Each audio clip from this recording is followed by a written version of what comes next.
What's up, folks? This is Justin from Books, Bricks, and Boards. And today I'm going to talk about a topic that many of you are already familiar with. If you're coming to my channel, there's a good chance you've watched one of my Dragonbane videos in the past. And you might think to yourself, does he have anything else to say about Dragonbane? Well, I tell you what, I got a lot more to say about Dragonbane. And today I'm going to go over the entire line, the game mechanics, and I'm going to give you two of my homebrew additions to the game.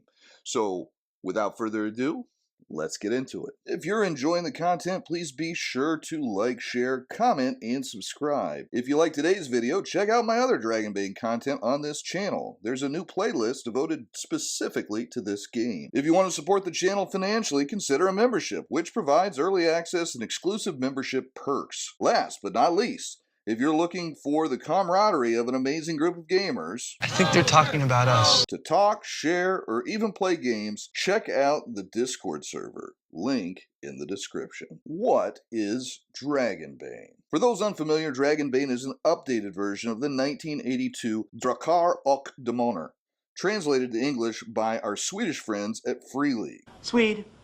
Sweet, sweet, sweet, sweet, sweet. Originally based upon the venerable but fantastic Chaosium RuneQuest rules, Dragonbane was the preeminent fantasy RPG for 80s kids all over Scandinavia. With the Free League conversion, we still see some influences from its roots, notably the roll-under skill system and RuneQuest playable mallards. But it also draws inspiration from their own Year Zero engine games, with elements like their procedural travel, monster action tables, and character creation process. When combined, this gives us a wonderfully old-school feel, while allowing the benefit of innovations in the last 40 years of game design. All in all, the game plays fast, gritty, and fun, while being easy enough to teach the basics within a matter of minutes. Most actions in the game revolve around rolling a single d20 against a skill value, and if you roll under or equal, you succeed. You win. Perfect. If you roll over, you fail. Most of the time, if you fail, you can choose to push the roll, which allows a single reroll, but at the cost of a condition, either exhausted, sickly, dazed, angry, scared, or disheartened. Each condition is associated with an attribute: strength, constitution, agility, intelligence, willpower, and charisma, respectively. And while you have the condition, you take a Bane on all associated rolls with that attribute. A Bane is like rolling with disadvantage in most games, an extra die taking the worst. Where Banes differ, you can stack them, rolling multiple extra dice, taking the worst of the bunch. The good news is, Bane's opposite, boons, work the same way, allowing multiple extra dice using the best roll. That's a really good idea. With either Banes or boons, they create more opportunity to roll dragons, 1s, or demons, 20s. Because this is a roll-under game, 20s are bad and 1s are good. Whether you roll a 1 or a 20 on a skill, you get to make an advancement mark beside the skill. And at the end of the adventure, you roll a d20 against all skills with marks. If you roll above its current value, you get to raise it by 1 point. This represents learning through both our failures and our successes, which seems to match reality in my experience. Skills cap at 18, but you receive a new heroic ability for each time a skill reaches that number. Heroic abilities are initially granted by your profession, but are further gained through experience. These are typically situational powers that increase your effectiveness in one area or another at the cost of some replenishable willpower points. This system works quite well, and there are more than enough heroic abilities to create most of the types of characters you could imagine, including several that are focused on merchant or social activities rather than combat. The system is better than most at making social encounters as engaging as the rest of the game. Besides granting the first heroic ability, professions also determine most of your starting skills and your starting gear. But beyond that, they don't restrict your path in any way. Got a blacksmith that always wanted to sling spells? With time and a trainer, they can make that happen in Dragonbane. Another nice addition from the Year Zero engine, Dragonbane allows characters to start at different ages. Young characters have less skills and more hardy physical attributes, while older characters have learned more skills but have slightly debilitated physical attributes. This makes parties more likely to have a few seasoned amongst them, whereas most assume only the young want to clear giant rats from tavern cellars. I haven't discussed the race options much, other than the mallard teaser. No more Mr. Nice Duck. But that is because the kin in Dragonbane just don't change the character much. They provide some fluff and background and a kin-specific ability. These abilities are similar to the heroic abilities mentioned earlier, and they also draw from the same willpower point pool. They don't change attributes, grant skill bonuses, or restrict profession choices. Kin are primarily a narrative choice. The great part about this is that it is incredibly easy to design a new one without jeopardizing game balance. Actually, towards the end of this video, I offer some of my own takes on some omitted fantasy race options. Even you couldn't say no to that. Beyond that, the fantastic Dragonbane Bestiary adds another 9 playable kin as well. Some of your favorites are going to be in there. Speaking of bestiaries, while the separate bestiary hardcover is quite excellent, the bestiary included with the core rules, either box set or hardcover, is more than enough to keep one busy for dozens of sessions. The enemies include the NPC variety, which play like characters and behave according to the GM's design, pretty much your standard RPG stuff. Where it gets interesting is with the monster entries. These provide epic encounters that feel decidedly different from traditional fights. They have a ferocity score which dictates the number of turns they take per round, and their actions are largely dictated by the monster's attack table, unique to each entry and often quite brutal. What's more, true monsters are assumed to hit with every attack, and they can't be parried. Luckily, you can evade, i.e. dodge, but doing so uses your action, so it's not without a cost. When you consider character hit points start at their constitution value and don't increase without a specific heroic ability, one which adds only 2 hit points each time taken, a dragon bite auto-hitting for 4d10 damage is a terrifying prospect. Game over. Did I mention it gets 3 actions per round? Not many adventurers will be carrying dragon heads back to their keeps in this game. Of course, in Dragonbane, all combat is somewhat brutal. Consider a greatsword does 2d10 damage before adding strength modifiers, which can add up to an additional d6. An average person only has 10 hit points, so they will die in one swing from large weapons more often than not. Armor provides some respite by reducing damage a bit, but even your ironclad knight will want to be getting very good at parrying blows and learning to parlay. Get word to the Blackfish. I want a parley. A parley or a fight? Luckily, the card-based initiative system does allow characters to go out of turn, trading their action to react with a parry or evade. But if they've already acted, they have but to hope the attacker misses their mark. The last really interesting mechanic I'm going to cover in this section is the magic system, which feels somewhat cribbed from Forbidden Lands in a very good way. Like the heroic abilities, spells rely upon willpower points to fuel them, but unlike heroic abilities, they require a skill roll to succeed and allow the caster to choose just how powerfully to cast said spell. They can choose to cast at a power level between 1 to 3 by spending extra willpower, even being able to trade hit points to cover costs beyond their willpower pool total. To add more sword and sorcery flair, critical fails will add magical mishaps of a wide variety of terrible and sometimes grotesque forms. The spells are broken into ranks to denote power levels, but aside from new characters only being able to choose rank 1 spells at creation, there is no limit in how to further learn rank 2 or 3 spells after creation. The list in the core rules cover the schools of animism, think druids, elementalism, think wizards, mentalism, think psionics, and general magic, everything. Each school aside from general has its own associated skill, making specialization preferable to not. While not as extensive a spell list as many fantasy RPGs, there is more than enough to fuel a sword and sorcery campaign. If you wanted to have some more options, converting some from Forbidden Lands would be very doable given system similarities. Getting started. Free League has a couple of fantastic different options to get started with Dragonbane, with an old school box set that includes dice, minis, maps, adventures, cards, and best of all, solo rules, some of the best solo rules I've ever played. It also has a softcover copy of the core rules, not a shortened or limited version of the core rules, but the full rules. At around $40, this is an amazing price point for a complete package. The core rules are also available in a beautiful hardcover for roughly the same cost, adding a new adventure, but lacking the content from the separate solo and adventure books, as well as the bits and bobs that come with the box. To me, while the box is a clearly superior value, the hardcover is possibly good for collectors or those planning to play the game as part of a group only. For the majority, the box set will be the better choice. The GM screen. Like all Free League screens, Dragonbane's has great art, a wonderful beefy feel, and a nice selection of tables to assist the Game Master while running the game. This isn't a must-have, but it's a great addition. The Bestiary. Now this is a must-have. This book gives players new kin, but it gives GMs so much more. GMs get the NPCs and monsters from the core game, expanded, and much more. Aside from the many new monsters, several old favorites are broken down into numerous types, with dragons, demons, and giants being a notable example. Each monster entry gives the requisite stat blocks and background, but also goes above and beyond by providing sample encounters involving them and adventure seeds to make them the center point of an entire session. This book is the gold standard by which all monster books should be judged. If I were to give it a flaw, the one flaw would be that it doesn't have a comprehensive random encounter table, a problem which I believe I solved. I have developed my own die drop encounter table, which is compatible and would work quite well with Dragonbane, especially if you have the Bestiary.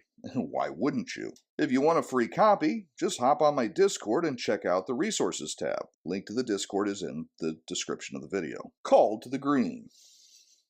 This is a fan-made creation by Manalone of YouTube fame and is available in PDF and print on DriveThruRPG for $10 or $18 respectively. I was a bit skeptical that I'd like the theme, as it is very focused on a community of frogkin, but after reading I was pleasantly surprised. The author does a nice job of threading his additions into the existing Misty Vale lore, and even better, he uses the framework found in the core box solo rules to expand that concept from a simple dungeon crawl to an overland adventure with several locations to explore and a simple but effective mechanic to believably represent the threats to the community in a way that pushes a response without railroading the player. This is exactly the type of solo innovation I wanted for Dragonbane, even though I didn't know it. Called to the Green also updates the solo rules to include companions, which really gives it some narrative legs. I can't believe how much I enjoy this book. Path of Glory. Path of Glory is a collection of 3 connected adventures written in the 80s from the original Scandinavian version of Dragonbane, covering both overland and dungeon encounters with the expected full complement of maps, tables, and NPCs, as well as art that you'd look to see in a Free League book. This hardcover is an amazing value for a GM looking to run this campaign. As Dragonbane is currently a solo experience for myself, the value would seem to be limited at first glance. So let me explain my purchase. Firstly, I love reading the old adventures and stealing ideas from my own campaign. Beyond that, this book expands the world with 2 new regions, the Dead Forest and the Eastern Lands. It has entries for some of the important organizations and NPCs, but also a very nice full-color, double-sided map. Eventually, I may be able to move my group over to Dragonbane and play the campaign proper, but until then, I have more than enough here to make it worth the cost to me. More Homebrew Additions. I have already shared my custom encounter table here on the channel in a video a year ago, but I have more ideas on the ways to expand upon Dragonbane.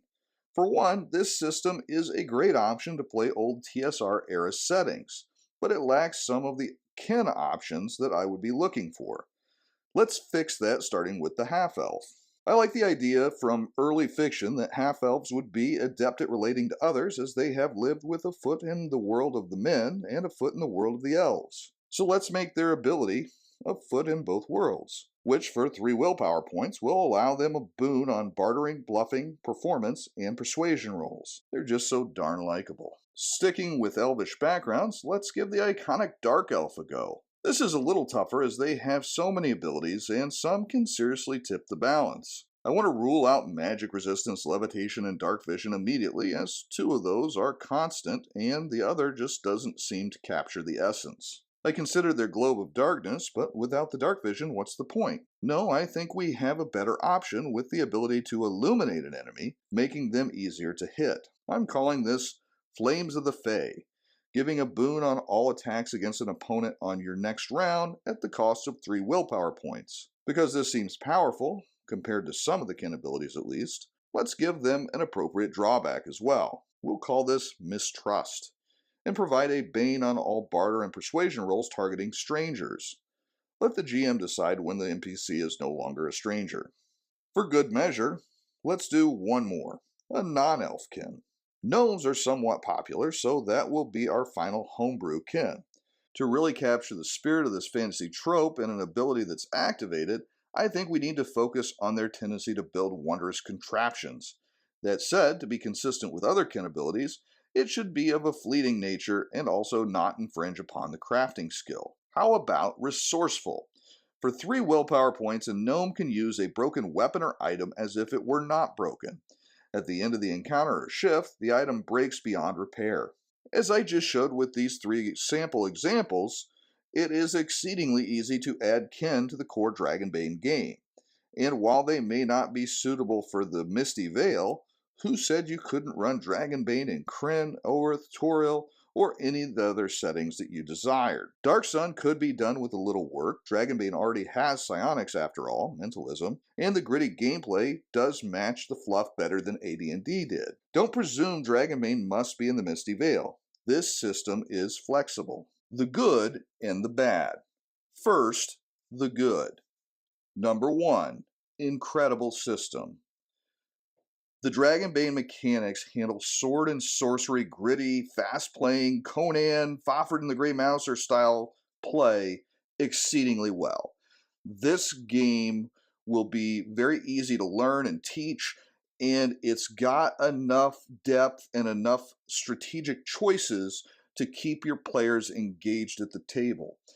The other thing is, it's going to feel very different than what they're used to. For one, there's not a lot of roll under d20 systems out there. There are some, but they're probably going to be more used to rolling over.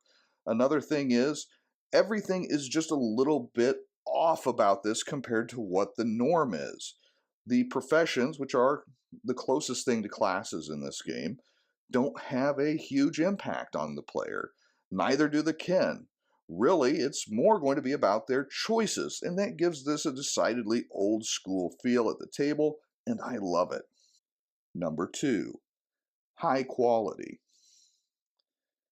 The box set, the hardcovers, the standees, the screen, they're all well made, well edited, well laid out, and they have great art. There's a consistency about everything, especially the art. I have not looked at a piece of Dragonbane art and thought, oh, well, that's kind of meh. No, it all grabs me. It all feels like the first time I opened my Dark Sun box and saw that great Braum art. It's like, just captures the essence of the game and pulls you right in. The materials are top-notch. Everything about this just screams Tier 1 product to me. Number 3. High value. Besides being high quality, everything is high value. You get a lot of page count for your dollar. In the box set, you just get a metric ton of stuff. You get the dice, you get the standees, you get the map, you get everything that you could possibly want to play an RPG. Now, 40 years ago, it wasn't completely uncommon to have a box set that had most of these things. Of course, I would argue that the editing, layout, art, and quality might not be as high back then. But today, that is just beyond rare. The folks at Free League have just given us an absolute gift. The gaming community should be supporting this in droves. Now the bad. Number 1, In Search of the Unknown. This doesn't have the recognition of D&D, Pathfinder, or similar games. That is going to create a little bit more work to recruit players to give it a try. I don't know about you, but the tendency that I see from players is, let's just stick to the game we know. Part of that is they've probably tried several really lackluster, subpar games over the years that didn't pan out, and they feel like they've wasted their time, money, and effort. So my suggestion would be, if you want to get folks into Dragonbane, well, you could have them look at my playlist of Dragonbane videos. That might be a good thing. But beyond that, do a one-shot mission. Let them try the system out and see what they like about it. I think they'll be pleasantly surprised. Number 2, Treasure Trouble.